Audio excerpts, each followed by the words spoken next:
안녕하세요. 저는 최기훈 신경과 원장 최기훈입니다. 반갑습니다.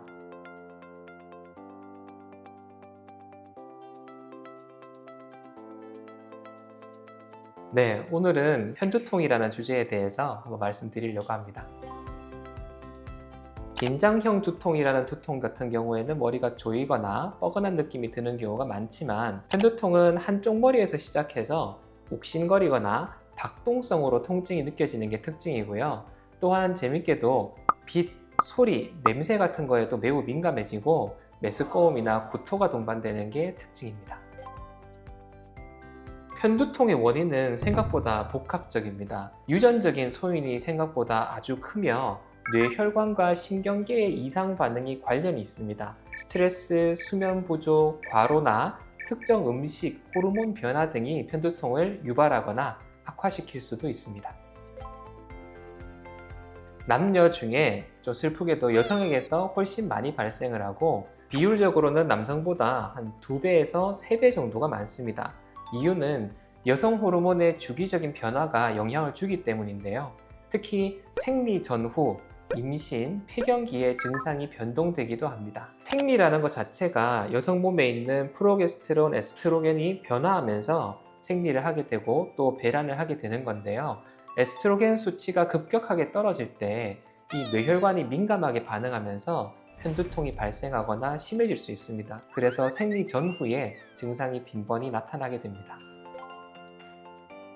일반적으로 대부분의 편두통은 심각한 뇌질환과는 무관합니다. 다만 이게 편두통이 발생할 때 혈관이 수축과 확장을 하기 때문에 기존에 혈관이 좀 안 좋으셨던 분들은 허혈성 뇌졸중의 위험이 높아질 수도 있고요. 또 의외로 뇌질환이 있는데 편두통이라고 생각하고 있는 경우가 많아서 이상이 있을 때는 정확한 진료를 받아보시는 게 필요합니다. 편두통 환자의 가족력을 물어보면 대부분 어머니나 아버지 중에 한 분은 편두통이 있다고 얘기하시는데요. 70%에서 가족력이 있는 것으로 확인이 되고 있고, 이유는 편두통이 뇌의 통증을 조절하는 시스템이 민감하게 작동해서 생기는 병이라 이 성향이 유전이 된다고 볼 수 있습니다. 사실은 제일 좋은 거는 정확한 약을 빨리 섭취하는 거지만, 약이 없는 경우에는 자극을 줄여주는 게 좋아서요. 소음이 없고 어두운 방에서 휴식을 취하거나 좀 머리에 냉찜질을 하면 도움이 되는 경우도 있고요. 또 상황에 따라서는 탈수가 영향을 주기 때문에 수분 섭취를 빨리 하는 게 좋고, 그래도 제일 좋은 거는 전문의약품 중에서 편두통 전문 치료제를 빨리 먹는 것이 통증 완화에 가장 효과적입니다. 고식적인 방법과 최신 방법이 조금 차이가 있는데요. 예전에는 대증치료라고 해서 베타블로커나 항우울제 혹은 항경련제 등의 증상을 조절하는 약을 많이 썼었는데, 최신 약 중에는 이 편두통을 유발하는 호르몬인 CGRP라는 것을 알게 돼서 그것을 억제하는 신약 주사 치료가 등장했기 때문에 한 번의 주사로 최소 1개월에서 2, 3개월까지도 약 없이 예방이 되는 약도 있습니다. 편두통 치료하는 의사들은 환자분들께 권하는 것 중에 두통 일기라는 걸 써보라고 합니다. 왜냐하면 사람마다 어떤 상황일 때, 어떤 음식일 때 두통이 생기는지가 조금 다르기 때문에 내가 이렇게 했을 때 머리가 아팠다라는 것을 기록을 해두면 그런 상황을 좀 피하기가 수월하고요. 일상생활에서 어느 정도는 무리하지 않는 것이 가장 중요한데, 규칙적인 수면 시간, 그리고 일정한 식사 시간, 그리고 적정한 유산소 운동을 유지를 해주는 것, 그리고 스트레스가 너무 많이 올라가지 않도록 스트레스 해소하는 나만의 방법을 찾는 것이 아주 중요하고요. 그리고 금연, 금주 이런 것들도 당연히 챙겨야 되는 부분입니다.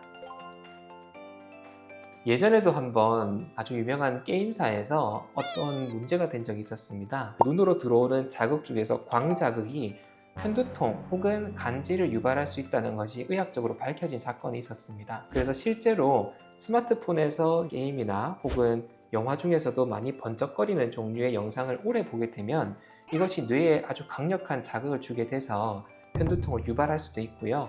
그러나 이제 아예 금지하라는 것은 아니고 사용 시간을 조절하고 중간중간에 좀 휴식 시간을 주면서 사용하게 되면 그래도 많이 영향받는 것을 줄일 수 있습니다. 사실은 편두통이라는 것이 이름이 편자가 들어가기 때문에 한쪽 머리가 아프면 편두통이다 이렇게 생각하는 경우가 많은데요. 사실 편두통은 한쪽으로 나타나는 분이 많긴 하지만 양쪽으로 오거나 위치가 바뀌거나 하는 분들도 30% 이상에서 존재하고 있습니다. 그리고 의외로 내가 머리가 아프면 이게 편두통인가 보다라고 생각을 했는데 다른 종류의 두통인 경우도 있기 때문에 환자분께서 임의로 편두통이라 판단하고 진통제만 사용하는 것보다는 최소한 한 번은 전문의의 진료를 통해서 내 두통이 어떤 종류의 두통인지를 확인하는 것이 안전할 것 같습니다.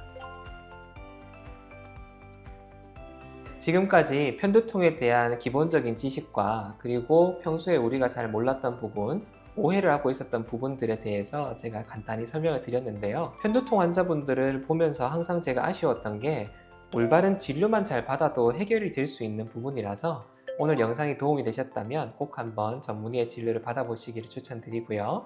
들어주셔서 감사하고요. 저는 최기훈 신경과의 최기훈 원장이었습니다. 감사합니다.